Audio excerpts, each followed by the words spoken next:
Oke, bismillah, assalamualaikum warahmatullahi wabarakatuh. Selamat pagi, Bang Rahmat. Selamat pagi. Saya kalau ngobrol sama beliau tuh biasanya yang serunya itu jam 10 malam ke atas biasanya. Dan terus sampai lebih fresh ya?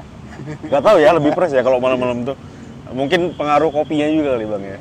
Gak tahu tuh kalau ngobrol malam itu bisa kemana-mana, bisa seru gitu. Dari mulai ngomongin orang sampai ngomongin negara.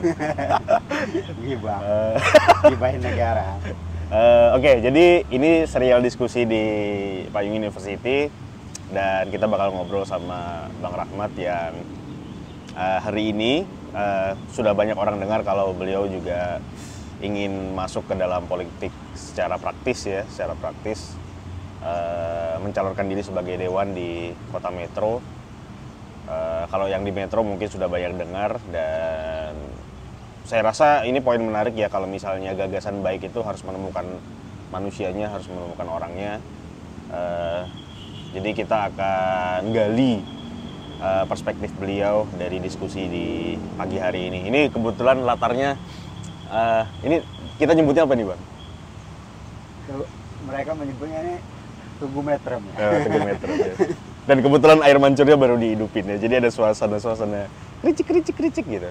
Oke Bang, saya tuh tertarik ya, karena kalau ada sebuah, kita diskusi tentang bagaimana pemuda, literasi, dan partisipasi politik mungkin ya. Saya tuh tertarik kalau ngomongin tentang politik itu kan kita ngomongin tentang ruang ya.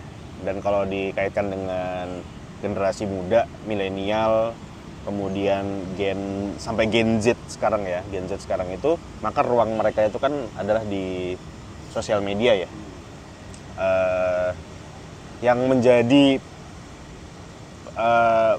poin yang menarik bagi saya itu adalah kalau ada tokoh politik ya yang menyampaikan sebuah gagasan, kemudian dia direkam dan disebarluaskan, itu menjadi perbincangan anak muda itu mudah sekali.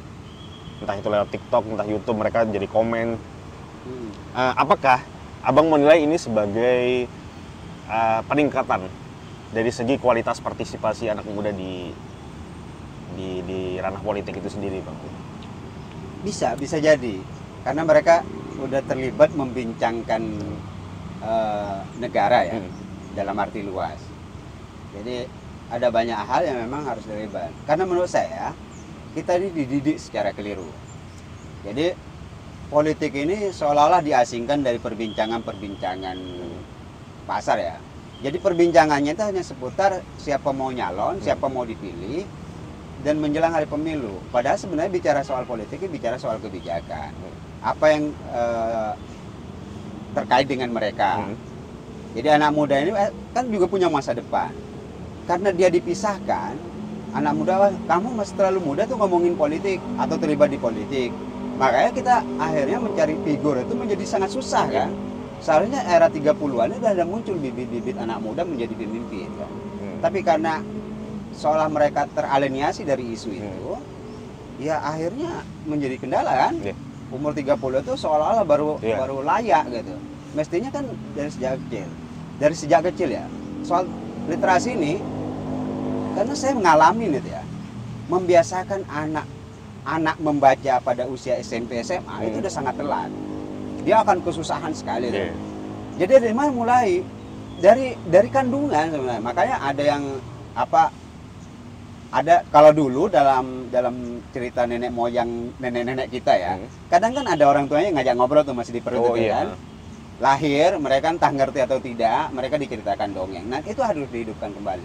Dongeng ini bukan nggak punya pengaruh secara genetik ke pemikiran mereka, bisa dibuktikan secara sains juga. Nah, kalau mereka terbiasa diceritakan soal cerita masa lampau, cerita soal kepemimpinan negara gitu, walaupun itu cerita-cerita kerajaan, cerita-cerita legenda, maka akan terbangun tuh, kerekam dalam persepsi mereka pelan-pelan ya. Ya mereka tidak mungkin lahir langsung canggih ngomong politik gitu ya. Nah, menurut saya cara pikirnya harus diubah, mindset ini harus diubah.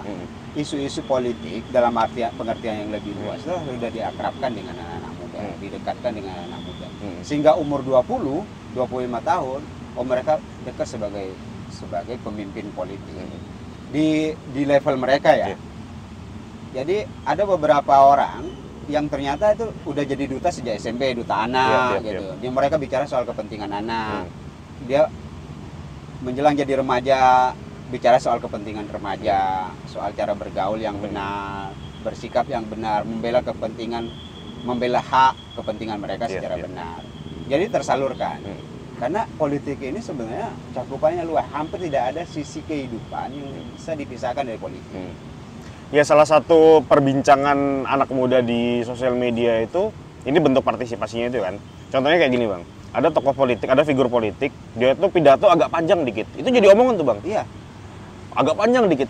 Seakan-akan anak muda ini punya standar kalau ya lu ngomong gak usah panjang-panjang deh gitu. Yang penting intinya apa, terus gue juga ngerti kok apa maksud lu gitu. Itu satu. Yang kedua, contoh kayak poster-poster politik lah ya, poster-poster itu mereka juga kadang punya standar sendiri tuh. Dari dulu, dari zaman bokap nenek gue ya bentuknya kayak gitu aja gitu. Kenapa nggak mengikuti, dan itu kadang jadi omongan jelek ya gitu. Nah, yang jadi pertanyaan saya itu gini Bang, perbincangannya sudah aktif ya di sosial media. Anak-anak muda, lintas generasi yang muda-muda ini sudah mau lah dia membangun diskursus politik di ruangnya mereka gitu. Tapi yang menjadi pertanyaan Bang, kalau versinya Abang itu gimana mengkonversi diskusi itu menjadi, tentu kalau ngomong politik satuannya adalah suara gitu Bang ya. Gimana tuh logika konversinya tuh dari diskusi itu menjadi suara gitu Bang? Kalau menjadi konversi suara ini kan, kalau soal money politik, terus merekrut pemilih itu dengan cara-cara lama ya, banner apa-apa mempengaruhi itu. Menurut saya itu yang nirgagasan. Kita udah sepakat itu ya. Kalau mereka pakai uang, itu karena mereka lebih apatis, tidak punya ide sebenarnya. Ya udah cara gampangnya pragmatis politiknya udah, gitu. Pragmatisnya itu, praktisnya itu udah pakai bayar aja gitu. Nah, itu sebenarnya menghina rakyat. Menurut saya itu menghina rakyat. Seolah-olah bisa diselesaikan dengan uang semua. Dan udah ada beberapa orang yang mengatakan mereka tersinggung. Nah, kalau anak-anak muda ini kan memang harus didekati sesuai dengan kebutuhannya. Nggak bisa juga dipaksakan. Anak muda itu lebih liar. Mereka lebih merdeka. Mereka bisa melawan apa yang menjadi arahan dari orang tuanya. Kalau menurut mereka tidak cocok. Makanya sekarang ini kan belum terakomodir. Di politik ini orang masih meraba-raba. Apa sih sebenarnya yang hubungan anak muda? Padahal sebenarnya banyak ya. Soal pergaulan aja. Kenapa anak muda itu banyak punya kecenderungan pelariannya narkoba, tawuran, kekerasan, atau nikah muda gitu. Dunia mereka itu kan direnggut oleh orang-orang dewasa, orang-orang tua ya. Dari mulai anak-anak itu, mereka diwadahkan oleh keinginan orang tua. Nah, mestinya mereka hidup dengan dunianya mereka. Ada nggak yang bicara dunia mereka? Kalau mereka betul-betul terwakili, imajinasi mereka terwakili, kepentingan mereka terwakili, itu secara otomatis. Nah, ini yang harus diformulasi ulang oleh kawan-kawan politisi, terutama yang memang masih punya jiwa muda ya, bukan soal usia ya. Punya jiwa muda, mereka punya kepedulian. Dan relate. Iya, wajib itu. Iya. Wajib dia nyambung, terkoneksi dengan dunia anak muda itu. Jadi ada banyak isu anak-anak muda. Kalau itu tidak nyampe pesan mereka menjadi a priori, menjadi apatis dan tidak peduli. Cuek aja gitu. Kalau di Imagine Community-nya Benedict Anderson ya, kan dinyatakan kalau sebuah bangsa itu kadang tidak perlu menstatementkan apa cita-citanya, mimpinya tentang berbangsa, dan mereka sudah bisa menjadi satu kesatuan gitu. Nah, saya lihat di era sosial media sekarang ini kan anak-anak muda ini kan saling tidak bertemu ya. Mereka tidak berdiskusi di satu forum yang seperti apa gitu. Mereka hanya bertemu di ruang namanya kolom komentar tuh yang kadang balas-balasan di situ gitu. Interaksinya di situ. Kan ini jadi poin menarik ya kalau politisi itu mau meluangkan waktunya untuk melihat tuh bagaimana interaksi mereka di sosial media itu, dari bentuk komen-komennya gitu, sehingga nanti ketemu relate-nya gitu. Ya banyak ya, ada beberapa ya figur politik yang nasional yang dia itu ya jadi kalau posting sesuatu terus komen-komenan dengan apa namanya, dengan followernya gitu. Kayak Ridwan Kamil itu kan dia ngebangun conversation tuh, ngebangun interaksi di sana gitu bang. Menurut abang harga apa yang harus dibayar oleh politisi sehingga dia bisa relate dengan ya katakanlah konstituennya lah ya, dengan calon pendengarnya gitu. Saya lihat anak muda tuh malah nggak terpapar dengan materi. Oke. Kalau saya ya sederhana aja. Jadi pelajari beragam komunitas walaupun tidak bisa kita penuhi ya. Tapi jangan berpikir bahwa anak-anak muda ini nggak peduli. Mereka peduli soal jalan rusak itu sebenarnya bicara soal kebijakan ya. Sampah taburan di mana-mana. Tempat mereka mengeluh soal tempat main di mana. Oh gitu. Semua kok kayaknya orang tua yang punya ini ya. Orang tua. Loh, kami di mana gitu. Akhirnya mereka lari ke kafe-kafe. Apakah kafe-kafe itu milih fasilitas yang disediakan negara? Enggak juga gitu. Sebenarnya taman seperti ini, cuman kan taman ini tidak memadai untuk tempat bermain anak muda kan. Betul. Nah, ruang-ruang itulah yang sebenarnya menjadi penebus. Kalau itu diiyakan, maksudnya kita mengerti, minimal mengerti saja bahwa anak muda kita butuh apa gitu, itu udah pasti nyambung. Nah, harganya menurut saya semurah itu aja sebenarnya yang mana muda. Gitu. Kayak saya kemarin ngobrol sama Prian ya di rumah. Saya tuh membayangkan pemimpinnya itu pada refleksi akhir tahunnya, anak-anak muda dikumpulin, ya semua masyarakat ya. Tapi kan biasanya sering kumpul itu banyak anak-anak muda ya. Kemudian kasih mereka kebebasan bicara apa saja, caci maki, sumpah serapah. Pokoknya biarin mereka mau pakai anjing apa-apa, biarin aja lah pakai bahasa mereka. Gitu. Dan kita dengar apa mau mereka. Kalau kita kurang ide, mendengar itu langkah yang paling bijak. Nah, anak muda ini juga pasti pengen didengar. Nah, kalau kita paham itu, sebenarnya sederhana itu sih, nggak ada harga mahal yang harus dibayar. Kalau saya sih ya mungkin juga kapasitas saya udah terlalu tua untuk terlalu memahaminya itu. Tapi saat saya muda, saya hanya butuh didengar, saya hanya butuh diberikan kebebasan berapresiasi, berinteraksi dengan orang. Mengekspresikan diri saya gitu.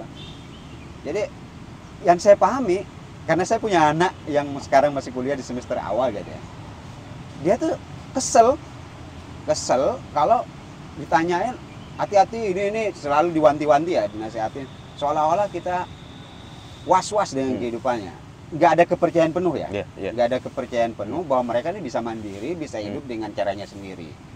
Nah, menurut saya itu mewakili ekspresi banyak anak muda. Kasih mereka ruang bahwa dan yakin dengan ruang yang diberikan ke mereka bisa juga bertindak sebagaimana orang dewasa bertindak gitu, bertanggung jawab. Kalau hari ini mereka banyak menyimpang, ya kadang-kadang nggak dilepas itu. Gitu. Kalau selalu dibimbing, ya sempoyongan juga untuk bisa berdiri tegak kan.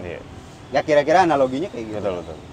Tentu ya, interaksi generasi muda di sosial media juga harus diimbangi dengan taraf literasi yang saya kira harus bukan memenuhi satu sih, tapi paling tidak itu ada argumentasi yang dibangun gitu. Kayak contohnya tadi yang abang sebutkan bahwa di mana sih ruang-ruang anak muda, fasilitas apa sih yang bisa mereka akses untuk menyalurkan kesejahteraan mereka gitu ya, atau mengakses kesejahteraan mereka gitu.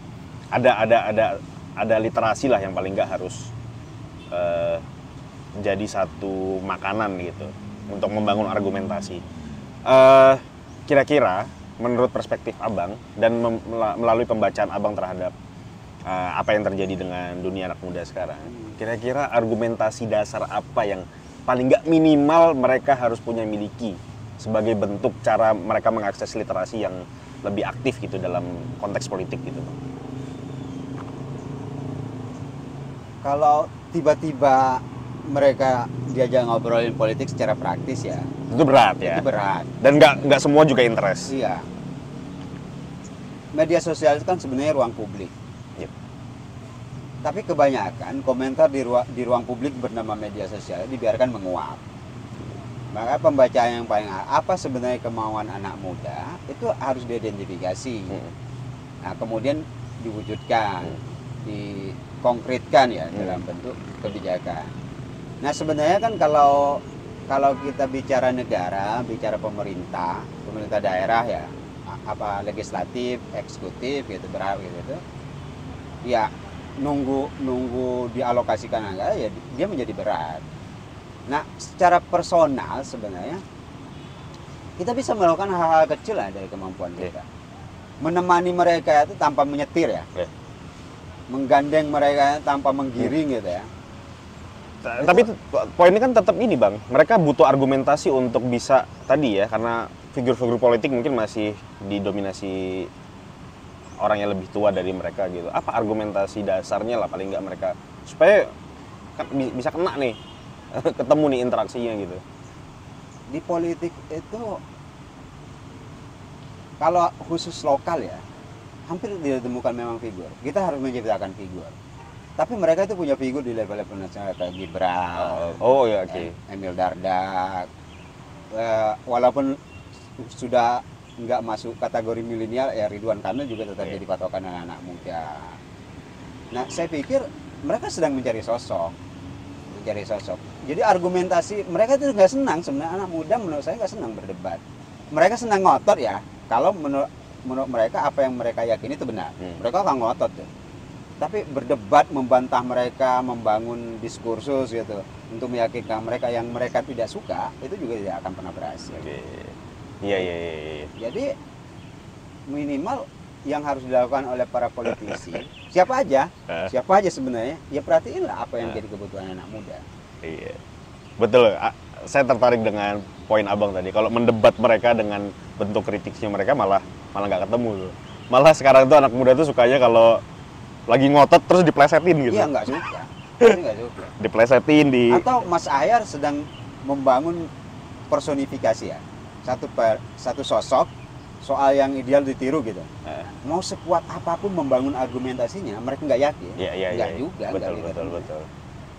Iya, ya tentu mereka punya imajinasi sendiri tentang figur apa sih yang layak mereka tonton gitu kan. Bangun profil tentang saya gitu. Ini sosok anak muda yang bisa jadi kita pilih, nggak bisa. Nggak bisa juga. Betul. Jadi mereka nggak butuh argumentasi terlalu mulu-mulu ya. Makanya saya bilang yang paling penting dipelajari itu adalah track record. Iya betul. Rekam jejak. Gimana mereka berbaur, orang-orang yang akan jadi sosok itu. Itu yang sebenarnya penting kan. Oke, sebagai penutup, makasih Bang Rahmat. Sebagai penutup, saya jadi teringat satu prinsip di dunia marketing ya. If you sell to everyone, you don't sell to anyone ya. Kalau kamu menjual kepada semua orang, sebenarnya kamu sedang tidak menjual kepada siapapun gitu. Jadi mungkin itu bisa relate juga dengan perpolitikan zaman modern ini ya.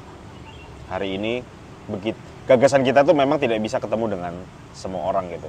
Justru kalau kita berharap bahwa satu kota ini bisa menerima gagasan kita, itu sebenarnya kita sedang tidak menjual gagasan kepada siapapun. Tapi saya yakin anak muda semua sedang mencari nih. Betul. Dia nggak bisa didikte. Tinggal gimana kita sebagai pelaku politik aktif bisa tuh identifikasi kemana sih arahnya anak-anak muda gitu.